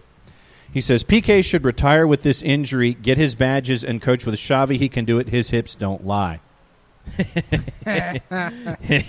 That's not a bad idea, the getting the badges part and all that. I don't know about the hips. Earlier on, he called Enter the Island of Misfit Toys, and that is 100% accurate. They seemingly take all the refuse from everyone else and turn it into something usable and functional. So I'll call that accurate. Yeah, that's fair. Yeah. That's fair. So what else is going on? All right. Let's get into the rest of Mondays with Reddit. Mondays with Reddit. I'm looking to see if there's any other leagues where ball kids are getting kicked in the back. That kid got taken out, man. That's a good one. If I'm that kid's parent, that means some security may be called upon. Yeah. Let's see. I'm trying not to go to the Nicholas Bentner update just yet. Yes. But we do have the Birmingham City and tell that story because this whole thing has been kind of ridiculous. Okay, so you know Atlanta United, yeah, and you know that they played in Alabama this past weekend. Correct, sir. Where did they play? They played in Birmingham. Of the Alabama variety. Yes. Birmingham. Yes, they My played in favorite Birmingham. ham. They played in Birmingham, Alabama. So as word was kind of drifting in the media that is social about Birmingham Legion playing Atlanta United, fans from Birmingham City actually... Where? Birmingham. And where? Birmingham? That'd be England. England. So Birmingham City, England. Can Birmingham and Birmingham get along? Apparently, there's the thought of perhaps a friendly from Jay Heaps. Oh, Jay Heaps! I didn't know Jay Heaps had chimed in. I saw the fans were going nuts with everything. Yeah, that was a side note, a quick side note. Jay Heaps apparently, after seeing all of the stuff that we're talking about, said, yeah, maybe, but it'd have to be in their off season. So you could have possibly Birmingham Legion playing Birmingham City in a friendly in Birmingham City's off season. But as the notes were going across social media that Atlanta United was playing Birmingham Legion, but it's Birmingham Legion, the fans from Birmingham City found out... Birmingham City. Yeah, Birmingham City. Thank you. So the Birmingham City fans, following the timeline for Birmingham Legion... There we go. ...found out that the mortal enemies for Birmingham Legion are Memphis 901. Oh. Why does Birmingham City not like Memphis 901? Don't know, but they hopped on. They just jumped on board. They just jumped on the bandwagon and they started roughing up everybody who was doing anything positive about Memphis 901 on Twitter. So you have the Birmingham City fans jumping on the Memphis 901 fans because Birmingham, it's all one and the same to them. Wow. And it was tremendous. It was tremendous giving of crap by the Birmingham City supporters. So you had the Beham Hive versus 901. Uh-huh. I am here for this. Oh, my goodness. I'm not fighting Memphis. I'm just letting you guys know. No. It's been a great deal of time in Memphis. I am not fighting Memphis. So Birmingham City and Birmingham Legion. Okay. See, that's the thing. Birmingham City supporters were taking up the fight of Birmingham Legion and just jumping on Memphis 901. That's it. That's just like, Yeah, you guys are blah-de-blah-de-blah, words that we can't say on this program. But they were colorful, and the metaphors were flying. But, yeah, the Birmingham City fans were bowing up for their Birmingham brethren against Memphis 901 on the Twitter. Let it be known that I am forever 901 Hive. Bluff City. Bluff City, Grind City. Let's go. Oh, man, you're going to have to fight people in two different Birminghams. We or can Birminghams. Two different Birminghams. I take on all ham. All ham. Hammerhams. Bring forth all ham. Bacon, Canadian, whatever you want. Let's go. Line it up. All the Birmings were going up against Memphis 901. That's correct. All right, Nick, what do you think about Inter Milan winning the first stage of this lawsuit about the trademark of Inter with Inter Miami? What did you think was going to happen? But it's over the word Inter. Just Okay. Inter, not the club. And this is where I think a lot of people are going way too far on it. Like, Miami doesn't have to change their whole club name. They just can't go by Inter Miami. Good. Why would Which you is want to not go their by club that name anyway? I'm not against it. Well, here's the thing. I'm not asking why you would want to. The only reason they want to is because it is a recognizable name, a marketable name, in which a tremendous amount of legwork was put down, a tremendous amount of capital was put down by a team of buffoons and ruffians in blue and black. And as a result... Inter trademark. Yeah, these new characters. What is the team from Milan that wears blue and black? What is their Twitter handle? Inter. Yes. That kind of tells you a lot. That tells you a lot. That name has value. Mm-hmm. So, and of all people, Mr. Beckham should know this. I mean, Mr. Beckham should clearly know. He's been on the part. He's been on. Guess he thought he could get away with it. He's been on the continent. He played for the Rossoneri for a period of time, watching his lower extremities spontaneously there's that. implode. Whoa! What What do you think he's talking about? Easy there, Chief. What do you think he's talking about? I don't want to know. It was an Achilles. It was an Achilles. His Achilles exploded. That's part of a lower extremity. Lower extremity. Sorry. Okay. Jeez. John. That was a little scary. John. It's just part of the lower extremities. It's just part of the lower But you extremity. have multiples. He's okay. Yeah. I do. Yeah, no, everything's all right. Everything's all right. Yeah. Okay, so then if you're the football team in Miami, Yeah. then what do you do? You just don't call yourself Inter Miami. There you go. You are Miami. You are Internacional Miami. You are You are Internacional. Club Miami. Internacional. And I don't care You if can you do it a get bunch of different someone- ways. if You're you- Miami CF. If you get someone from Denmark, they better say Internacional. They cannot say Inter. Anyone who says Inter, yes, I play for Inter Miami. No, you're getting fined. Congratulations. That's a game check. You have to do it. You're paying money to Milan. paying money. Yeah, you're You're getting paying an money to envelope Inter with an Milan. Italian I'm not paying postmark. Internazionale. I'm not paying them. If I'm Internacional Miami, I'm not paying Inter Milan. You're not getting one dime from me. So did Beckham want to stick it to Internazionale? I hope so. Is that what it was? I Maybe hope it was so. the red and black No, coming out at him. He's like, I'm going to go for this. I'm going to try to stick it to him. Why not? I'm going to steal that name in the U.S. I would love that, but I don't think that's in Beckham's nature. Like I can't see Beckham You trying to don't argue quite that think it's in court. his nature. Don't make fun of the man's voice. We wanted to pay. We wanted to That put was it out even there. We worse. thought we could get a hold of Poor it. David No, Beckham. look, the man sounds like someone kicked a Muppet in another region. I'm sorry, it's Man. fact. The guy looks like he was chiseled from marble. Great, but then the So good if Lord Beaker saw were fit to chiseled take from something marble, else is that from him what as you're well. saying that David Beckham is? I'm just saying if the man spoke like James Bond, it would be illegal. But because he's so naturally good looking that they had to take something from him elsewhere. And Instead, he talks like this. I mean, Like the Adam Sandler character. I'm just saying, yes, exactly. So mean. Look, it is. It is what it is. Now, I'm not mad at the guy. You saw an opportunity and thought No, but that you He make went fun for of it. his voice every single time we talk about every time he thought that, oh, well, the Atlantic Ocean is large enough that if I just go ahead and quietly call this team Inter Miami, that the other The word wouldn't get global out? brand wouldn't find out. So look, it's just stupid. I mean, you gotta be smarter than that. Yeah, this whole thing, though, like, people was trying to say they need to change their name. Their name is not Inter Miami. No. You just gotta be more creative with Yeah, you've just got to do some different things. I mean, yeah, you can.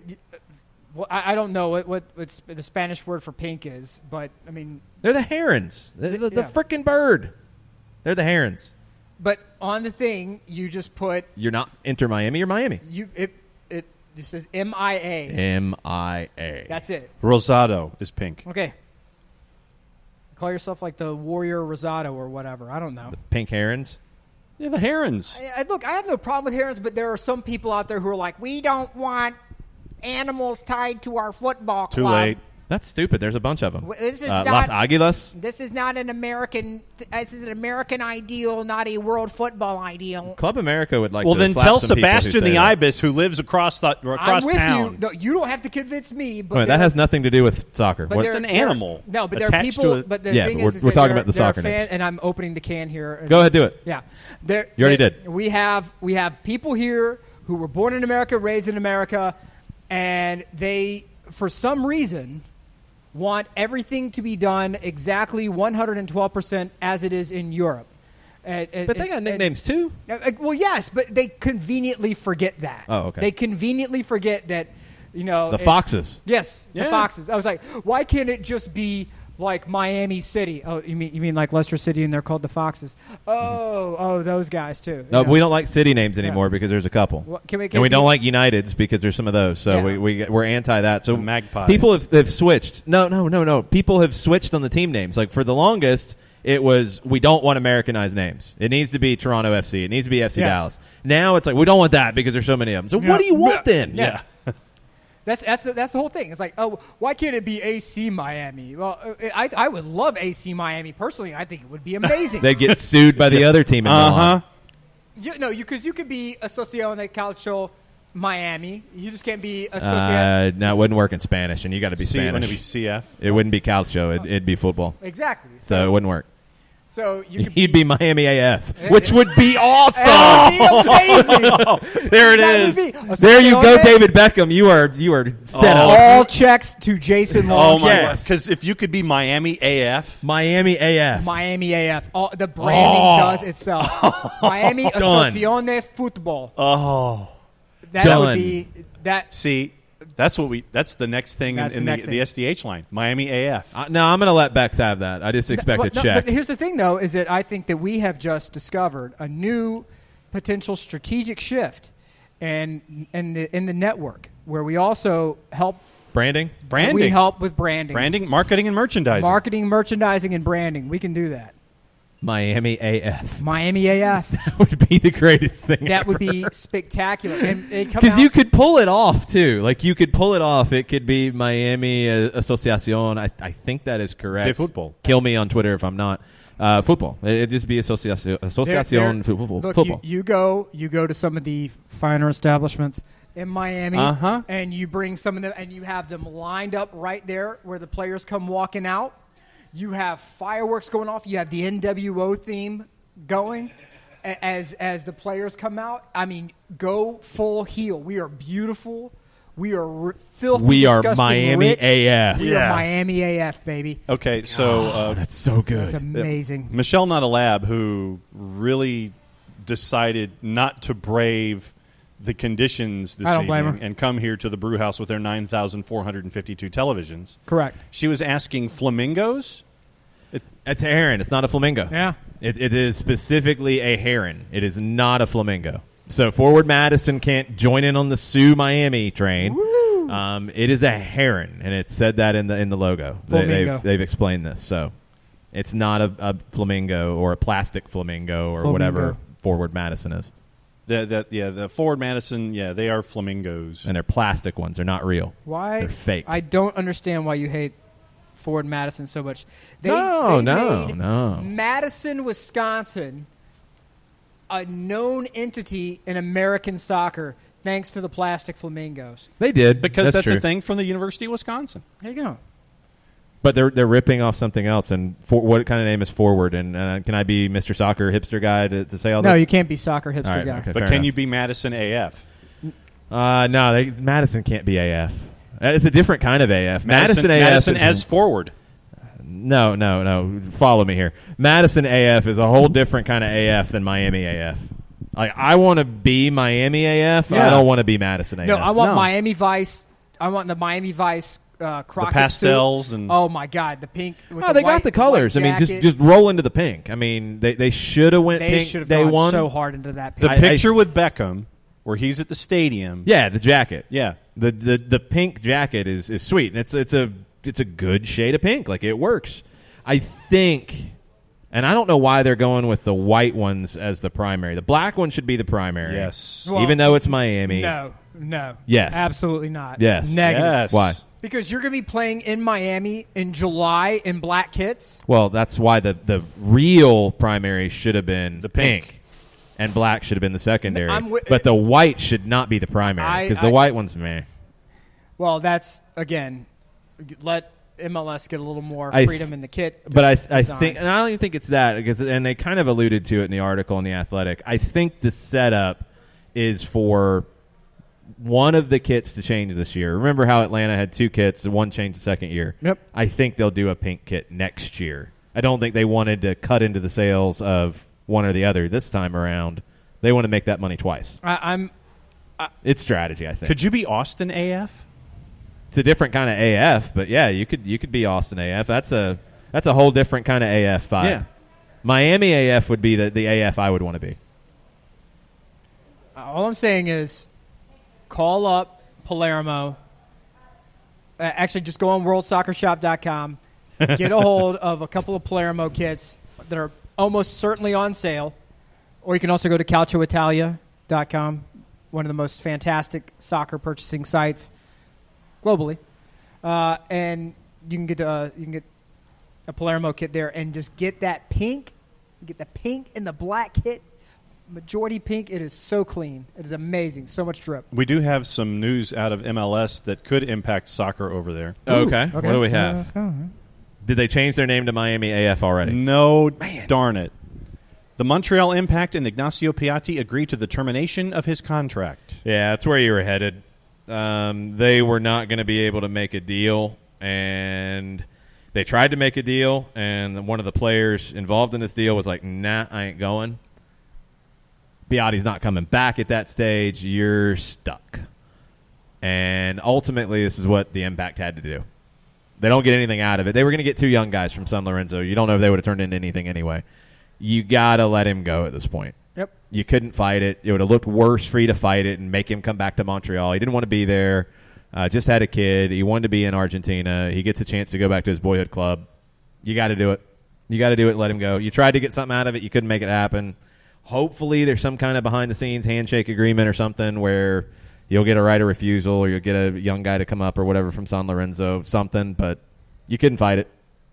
No, and this is why we talk about leverage and knowing when to let people out, and how sort of the American idea of, that player signed a contract, so he's going to stick with it. No, sometimes you have to.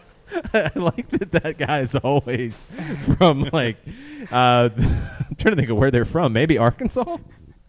In your mind? I like that guy's always from Arkansas. It's Paulding County, Georgia. But okay, fair enough. There you go. So, similar. Yeah.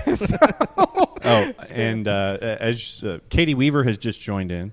Yeah, we have not got to Bentner down here yet, Katie. It's coming. Don't worry. But Miami AF, yes. Yes. Yes, it needs to happen. Yes. It is the greatest thing I've ever come up with accidentally. Yes. Yes. She goes, also Miami AF. Me encanta, yeah. Yeah. But like we were saying, you got to know when to let players go, and sometimes it's a year before you want to. Sometimes it's 2 years before you want. If you whatever you could do to maximize your return, that's what you got to do. But some teams don't know that lesson yet. No, well, they don't. And sometimes it doesn't line up. I'll be fair to Montreal here. Sometimes it doesn't line up that way. He was injured last year. Maybe they would have done it in the summer if he hadn't been hurt. Maybe there would have been a better time to do it. I don't know. I'll give him a little bit of the benefit of the doubt here. They tried to get a deal that would have helped him. When it couldn't come together, they let him walk. So they did the right thing ultimately for the player. For a club legend, because it's not just any player. It's an absolute club legend. And he gets to go back where he's a club legend also. So everybody kind of wins except for Montreal here, but they at least get to start fresh. I do hope there's some future considerations there. I would like to think that there would be. you knew it was always going to be hard. If it had been Boca who had come in, which was rumored at one point, Bonfield was rumored at one point. I think Independiente was rumored at one point as well. Boca would have had money to spend, although they probably weren't going to spend it here. They didn't need to. Bonfield and Independiente. Bonfield wouldn't have had a ton of money. Independiente, maybe. San Lorenzo doesn't have any money to spend. They need him back because they need that legend back, but they just didn't have the money to spend, and I think ultimately that's where Nacho Piatti wanted to go. And when he's done everything he's done for Montreal, you let him call a shot. And as much as we talk about bringing in young talent that you can develop and sell, the next arms race will be for the team presidents who are like the Darren Eales of the world, who have knowledge on how to operate within a budget, know how to develop, and know how to navigate the market, because there are too many teams in MLS right now who do not appear to know how to navigate the intricacies of the transfer windows. And we saw that with DC and Lucha, and we saw that with, I think in this situation, Jason has a different take on it than I do for the Nacho Piatti deal as well. So that's the next arms race in my mind is the brain trust.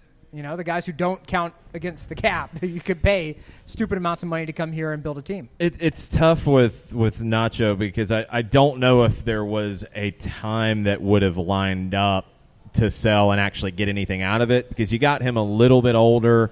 Yeah. Well, Montreal was in the Eastern Conference Final in 16. 17, they struggled. You couldn't really do it going into 18. That was 18 Remy Gard's first year, or did he come in late in 17? They've had so many managers, I lose track of who came in when. It just didn't line up. There wasn't a time where it was obvious that you could sell, and I don't know if there was anybody who came in with money to actually spend. Well, even if it's not even money, like you spoke about earlier, maybe players. Yeah, and I think they tried. Yeah. I think that was the last shot was, okay, he wants to go to San Lorenzo. They can't pay anything for him, but they've got some players they could send our way. And two players were mentioned. One said, I'm not going. And then you're stuck because he's already there. He Google searched Canada. Yeah. He's like, whoa, I don't speak French. I don't know what poutine is. No, and comprende. It's cold. It's a riddle. Look, I want no part of this. Then this is where Montreal needs to get on the good foot and overnight Tim Hortons to him. Yeah, I think that ship sailed. Well, I'm just saying, like, if you took Tim Bits might have done it though. If you made it happen though, and said it, I'm just saying. Tim Bits might have sealed the deal. No, that's the kind of stuff you have to do, though. Like Ed Ogeron took Joe Burrow to like a restaurant, and they ended up bringing in 15 pounds of crawfish, right? I mean, you do what you got to do to close the deal. Crawfish also probably means bags of unregistered, undocumented. Whoa! Allegedly. Whoa! Allegedly. Don't put that on Coach O. Love Coach O. Don't put that on Coach O. Come on now. We got a good program for you. It's going to be. I'm just saying. You do what you got to do to close the deal. You send these kids a couple of bags of cash and let them know, hey kid, this is off the books. This is just a gift from Montreal, from Mr. Saputo. I think that's legal in this world. I think you could send all the Timbits you wanted to. Timbits, that'd be awesome. Yeah, there's no like NCAA saying that. You can't do that. No, it's fine. I could send gifts to people. That's all I'm saying. I just send a gift of a large bag of. It's a large bag of Timbits. At least that's what it says on the outside of the bag. Timbits. Yeah, on the outside of the bag says Timbits or Tim Hortons. Inside cash, and then whoa. I think you can still do that in this world, though. Yeah, you can. I could send a gift to anyone. It's just how the government taxes you.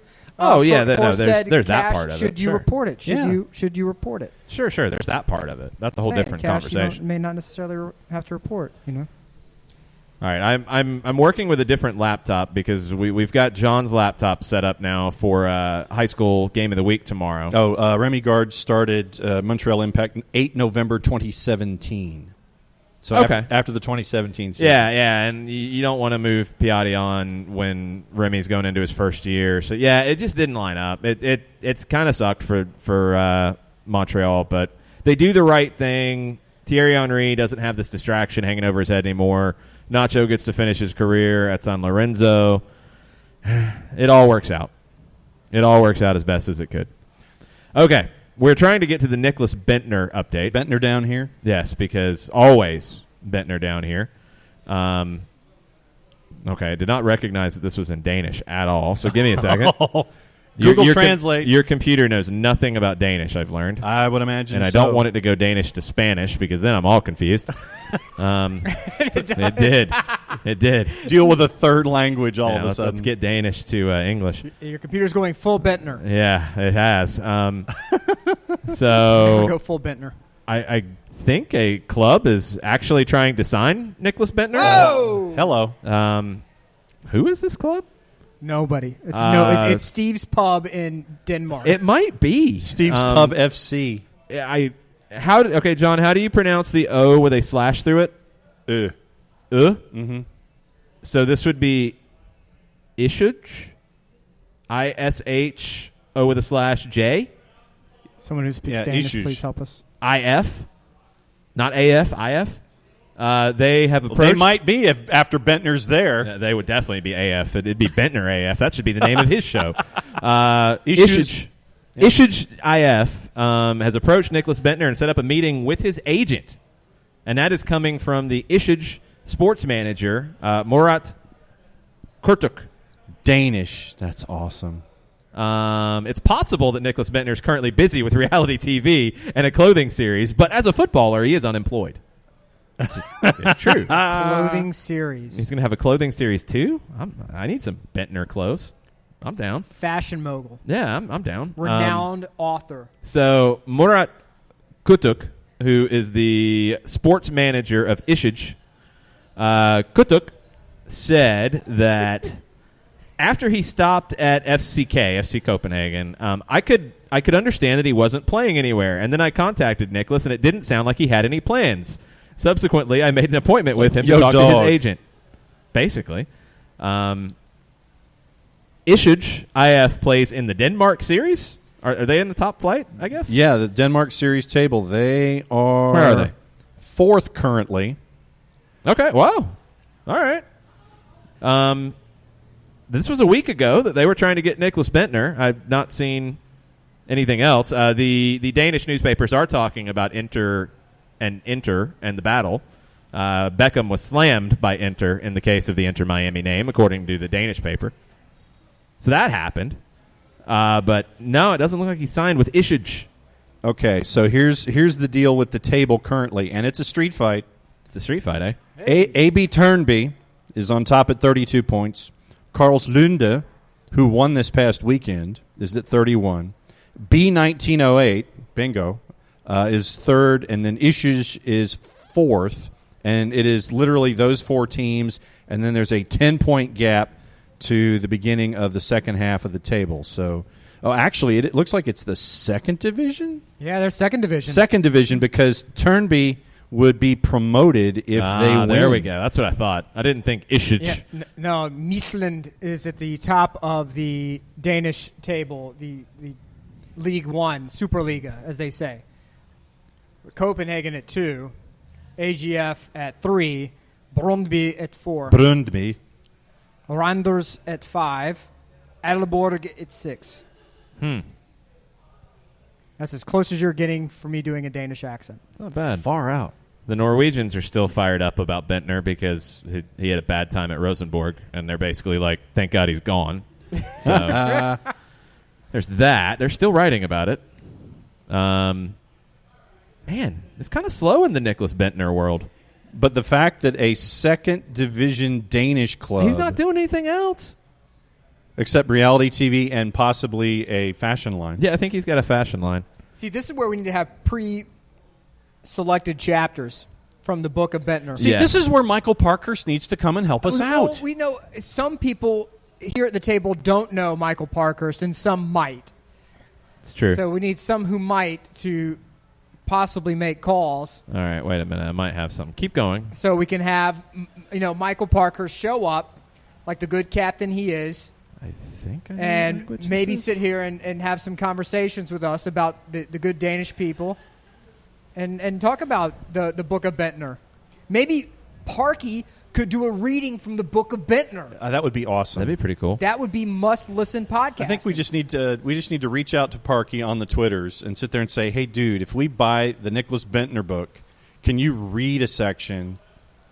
And then we can just run it as a continuing series on the network. Right. No matter how stupid it is, just please read it. No, just read it. Yeah. No, just we're not going to make any kind of judgment on the Bentner book because we haven't read it and can't. Well, first of all, we've made a series of judgments. About We've made a Bentner lot of book. judgments. Don't even lie about that. It is without question. There's a lot of judging. It's performance art. It is really a literary masterpiece. I hid in the bathroom. So I guessed when I saw this headline come up, I was a little excited. The article's not that great, but they are writing about Nicholas Bentner in Vietnam. What? Yes. Okay. Yeah, just that, Oh my God. the headline it gives you a whole different impression over what's going on here. The headline translated from Vietnamese to English is "Vacationing Football. Lord Bentner is about to show a private show." Whoa! But it's not. It's just a reality show. They don't just say reality show in Vietnamese. Like they actually try to translate it. Everybody else just calls it a reality show in whatever language it's in. Basically, well, they kind of throw some shade at Lord Bentner. They keep so the calling Vietnamese are throwing shade at They Bentner? keep calling him Lord Bentner first off. But they say that Lord Bentner is currently away from football after saying goodbye to Copenhagen Club in December 2018. I think it was 2019. Was it 2018? I don't even know anymore. The total time Lord Bentner played for the Danish capital team was only 3 months, of which the total goals contributed only 1. Wow. They're throwing shade in the first paragraph at Lord Bentner. They are shading him in Vietnam. Yes, that's where you're at. But they do talk about his book, and they do talk about his reality show with Feline. Do they talk about his clothing line? No, they do not mention the clothing line. Maybe it's not going to make it to Vietnam. So he's not going to be Mr. Worldwide. That's unfortunate. Well, I mean, it takes time to get there, I guess. You got to work towards that, maybe. I have no doubts that a proper Renaissance man such as Lord Bentner. Yeah, the Vietnamese thought he had been out of the game for like a year, but it's only a month. Yeah, well, that's what happens. Man, throwing all kinds of when shade. you hide in the bathroom and you have a stare down with your manager And you yell at Thierry Henry. Yeah, that's pretty cool. What did he say about the manager stared me in the eyes and I looked away? Like, is that? Yeah. Pretty much. Yeah, pretty much. Pretty much. That sounds about right. I feel like we need a special open for Bentner down here. Yeah, we might. That might have to happen. All right, I found an Italian article about Bentner. There we go. Because God knows my people are going to go easy on him. Yeah. How was his time at Juve? I believe not good would Not be good. accurate. I don't think you saw a lot of action at Juve. He might have like seen Darren a lot Ramsey. of action, but might have been a different kind of action. Hey! Bentner AF needs to happen, by the way. Another part of the clothing line at Teespring for soccer down here. Sure. Yeah, that actually would be one that I would do. Not going to do Miami AF because I want Beckham to take that. But you put it out there, and then you Yeah, have the then they line of have to clothing, buy and it then they from have to us. buy it into us. Yeah, they have to buy it from us then. Yeah, so you put it out there. Yeah. You If we do it But now. then we got to go brand like No, we Miami Asociación de Yeah. Football. Uh-huh. Yeah. So we have to go buy a license and trademark Sure. it. Look, Yeah. all we have to say is All right. If anybody wants to fund that, go for it and let us know, and then we'll go do that. And then if we they can create take the our name. shirts, they have to. We can say, "Oh, sorry, David, we have been doing this for some time now." It's like, judging Few by weeks. your upload, it looks like you've been only doing it for a couple of months. He's going to go back and listen to this. I don't care, David. Come up and talk to me, Dave. He will. Come holla at me. I think he knows people. Because it's all about the Benjamins. I don't know which one's worse out of the two of you, by the way. I'm not sure. I'm just saying. Define worse. I had the same feeling hearing him talk the first time I heard Mike Tyson talk. The first time I ever it's saw not Mike that bad. Tyson. Yes, It's not that bad. The first time I saw Mike Tyson, I expected him to be like Clubber Lang on Rocky 3, like Mike, any predictions for the match? Bane. Like, whoa, okay, cool, whoa. Instead, it's like, My defense is impregnable. there you go, exactly. Okay, you do a better Tyson than Beckham. And with Beckham, I expected him to be like the suave debonair, like James Bond, like hello, love, how are you? You know, like, whoa, no, sir, no, no, sir. Wow. Bex. So the headline of this article in Italy is "The Mad Life of Lord Bentner Becomes a Reality Show," and the I guess quote is, "He will make important decisions about his football career." Doesn't he need somebody to actually, except for a second division Danish team, to offer him a deal? Hey, I mean, Issues, He's watch building the show. a brand, Jason. He's building a brand. Let the man. He could probably buy Issuge. Yeah, he probably could. And then he could style them in all of the Bentner clothing line. All right, my I'm just God. going to read the first paragraph because, your Italian people did not disappoint Nick. Yes. After all, it was only a matter of time that Lord Nicholas Bentner, a former Juventus flop a few years ago, was made for the world of entertainment. There was no doubt. And considering that he became more famous for what he did off the field, loves, quarrels, arrests, and much more, than for what he gave to football, he was already well on his way to becoming a celebrity on the small screen. That is why it is very surprising that, despite being currently without a contract after having tried unsuccessfully to get hired by Copenhagen, his interest is more oriented elsewhere, to be precise, towards a reality show. Yes. A former Juventus flop. Well, but no, wouldn't you always just be a Juventus flop instead of a former Juventus flop? It's translated. Give him the benefit of the doubt. But I mean, no, just in general, if you're a flop, it doesn't Give him the matter if you're benefit a of the former. doubt. They want to put a layer of separation between him and the They club. want to so throw it's as much former- shade as possible. Yeah. So Feline is his fiance. I know that now. I don't think we had learned that yet. No. So it is the fiance, Feline, and okay, this is Is she learning from Wanda Icardi? No, the translation's a little weird. Reprimanded, I think, means something different. The Dane will be reprimanded while, quote, making important decisions about his football career, while the model is followed, quote, as he travels the world for his career in fashion. In short, the crazy life of the attacker, already slammed quite often on the front page, will be available to everyone thanks to the cameras that will follow him full time. Not a problem for him, quote, Feline and I are used to having the spotlight on us. Man. If the second division club comes calling, that spotlight's mighty bright. That's going to be a great show, though, because now you got the cameras on it. Well, it's that he completely buys into it. He's playing this completely straight. He believes, like, yes, the spotlight is magnificent. And just think that what it could mean to Issues if he goes to this club. All the marketing, all the exposure. You know this whole thing is for the show, right? Yeah, I'm going to select a second division Danish club for my destination. Nobody else will take him. He's got to have some club that'll let him have his cameras following him around the whole time. The whole thing's a setup for the show. Issuge is the nothing. It's Issuge. Issuge. You need to go to Milan if you want to try to have any major spotlight on He's in you. the fourth team in the Copenhagen. second division. It's all set up because they'll let the cameras follow him. They might let the cameras in the The dugout. redemption of Lord Bentner. Oh, that'd be They awesome. might let the I can cameras see it in now. the locker room. Oh, yeah, it's going to they be would. They would. magnificent. If there is a locker room. John, Doubtful. we need Issuge. the redemption of Of Bentner. Lord Bentner. Yes, That sounds like a Canterbury tale. The redemption of Lord Bentner. that's it. I'm telling you, it's just Bentner AF. I'm turning away from Jason now because I'm looking at the man who has vision on this at this table, and I'm saying we have gold here, John. I think Bentner AF He's already and got Miami that. No, AF. he doesn't have the right people surrounding him, though. Oh, that might be No. true. See, John can bring real ideas to the table. I'm just there to be the leech who helps get some money and some good meals out of the deal.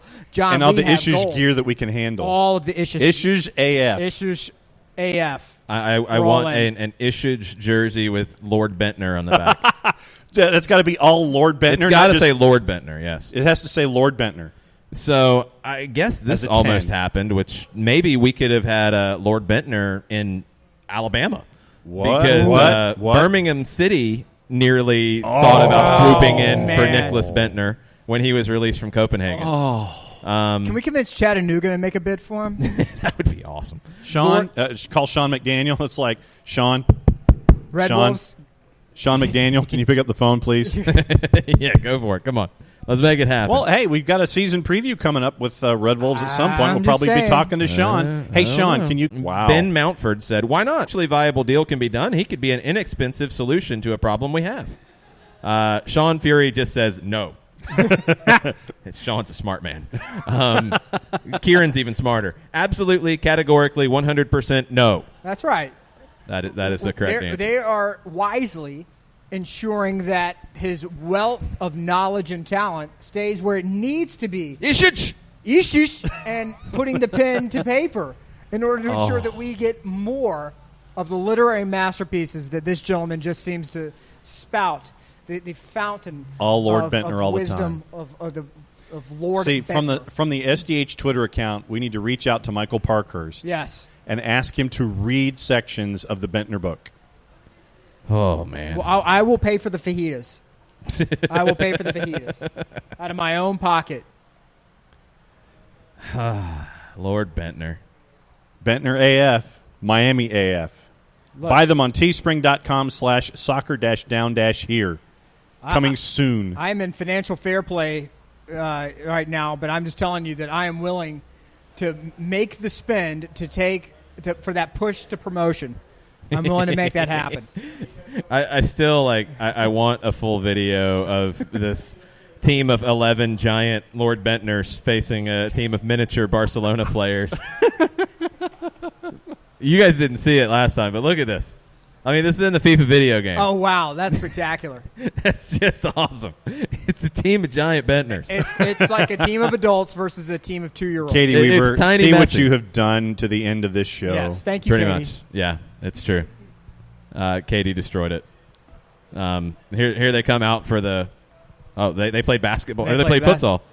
They're reaching up to shake The hands. Barcelona players are reaching full extension above their heads. This is to an incredible high-five game that they actually make that happen. The 10-foot There's got to be a tall glitch Bentners. in the program somewhere. It's a Champions League match between Rosenborg, because it was one of the clubs that Bentner was at before he got kicked out, and Barcelona. And giant Bentners are coming out. And I don't want to know about your giant Bentner, sir.